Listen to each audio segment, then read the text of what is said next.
शहर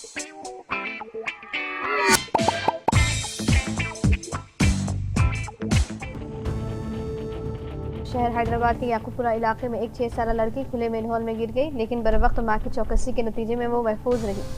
ये लड़की अपनी मां और भाई के हमरा स्कूल जा रही थी कि रास्ते मेनहोल पर नजर ना पड़ने की वजह से इत्तेफाकी तौर पर वो इसमें जा गिरी। उसके साथ ही उसकी मां ने चौकसी का मुजाहिरा करते हुए लड़की को मेनहोल से बाहर निकाला, जिसके नतीजे में वो महफूज रही।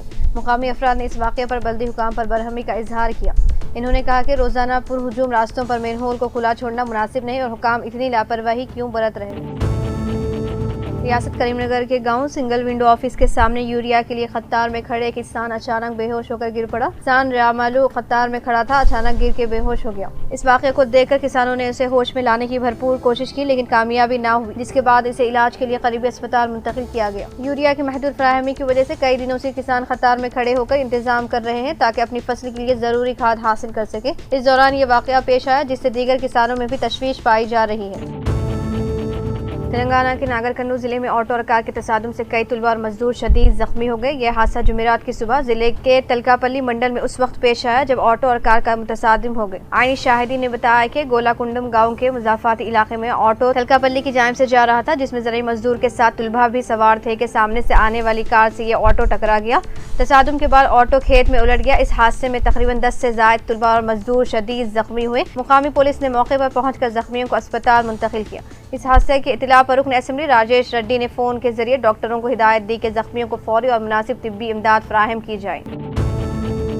वज़ीर आज़म नरेंद्र मोदी ने आज अपने पार्लिमानी हल्के वाराणसी में मार्शिश के वज़ीर आज़म नवीन चंद्र राम गुलाम से मुलाकात। दोनों लीडरान ने 2 फरीक़ी मुज़ाकिरा भी किया। दोनों ममालिक के दरमियान कुछ अहम मुआहदों पर दस्तखत किए गए। दोनों लीडरान की इस मुलाकात के बाद हिंदुस्तान और मार्शिश के रिश्ते मजबूत हो गए। इस ताल्लुक से हिंदुस्तानी पीएम मोदी ने कहा कि हिंदुस्तान और मार्शिश सिर्फ पार्टनर्स नहीं है बल्कि एक फैमिली है।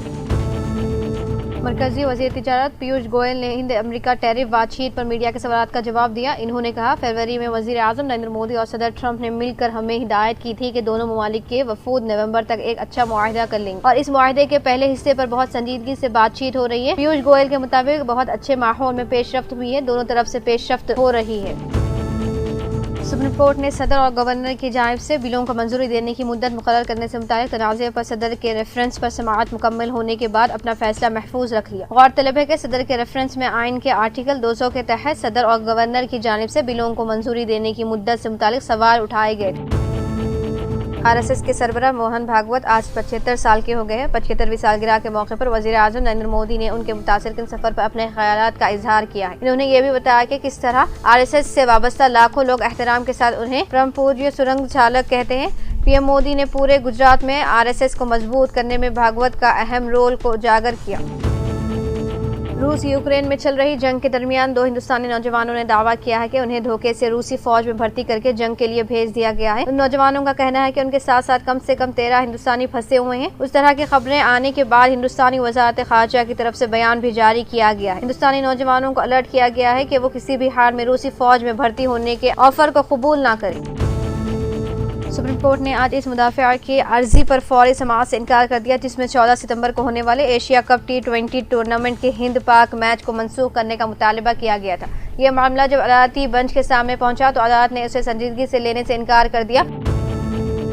नेपाल में अफरा तफरी और सियासी बहरान का दौर जारी है। इस दरमियान नेपाल में कैदियों ने जेल से भागने की कोशिश की, जिसके बाद फौज ने फायरिंग कर दी, जिसमें 2 कैदियों की मौत हो गई। फौज से झड़प के दौरान 10 दीगर कैदियों को भी गोली लगी है। नेपाल में इख्तिदार पर फौज का कंट्रोल होने के बाद गोलीबारी का ये पहला मामला है। कैदियों और सलामती दस्तों के दरमियान हुई इस झड़प ने एक बार फिर नेपाल में निजाम कानून और सियासी बहरान पर सवाल खड़े कर दिए हैं। इस दौरान हिंद नेपाल सरहद बंद हो जाने के बाद सैकड़ों ट्रक्स रुक गए हैं, जिससे हिंदुस्तान में तिजारत पर असर पड़ सकता है। ट्रक ड्राइवर्स ने अपनी परेशानियों को मीडिया के सामने पेश किया। रियासत में खाद की कमी से किसानों को हो रही मुश्किलात पर तेलंगाना के वजीर ट्रांसपोर्ट पूनम प्रभाकर ने वाज़ेह किया कि खाद की फराहमी मरकजी हुकूमत की जिम्मेदारी और मरकजी हुकूमत से बारहा अपील की गई है कि यूरिया की कमी को खत्म किया जाए। सोने की कीमत ने एक बार फिर सारे रिकॉर्ड्स तोड़ते हुए एक नया रिकॉर्ड बनाया है। 10 ग्राम 24 कैरेट सोना 1,12,800 रुपये की बुलंद तरीन सतह को छू गया है, जबकि 22 कैरेट सोना भी 1 लाख रुपये से ज्यादा हो गया है। सोने की कीमतों में तारीखी इजाफे ने गरीब और मुतवस्सित घरानों पर माली बोझ डाल दिया है। वालिदैन के लिए अपनी बेटी की शादी करना किसी इम्तिहान से कम नहीं। गुज़िश्ता 10 साल से सोने की कीमतों में इजाफा हो रहा है। आयदाद व शुमार बताते हैं कि 2013 में 10 ग्राम 24 कैरेट सोना औसतन 29,000 रुपये में दस्तियाब था। 2020 तक यह कीमत 50,000 रुपये तक पहुँच गई और अब 2025 में 1,12,000 से भी ऊपर जा चुकी है।